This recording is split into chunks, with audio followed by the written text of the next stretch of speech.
কথাগুলো তোমার কানে পৌঁছালে মনোযোগ দিয়ে শুনে নিও।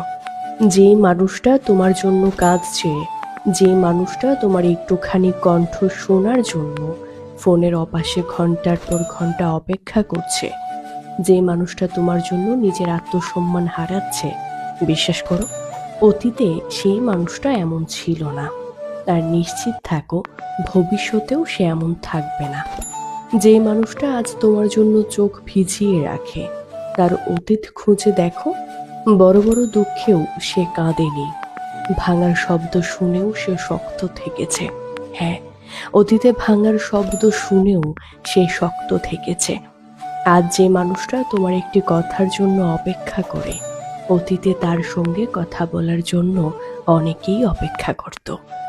যেই মানুষটা আজ তোমার অবহেলা সয়ে নীরবে ভালোবেসে যাচ্ছে, তার অতীতে কেউ সামান্য অপমান করলেও সে প্রতিবাদ করেছে। আজ সে চুপচাপ, আজ সে বোকা,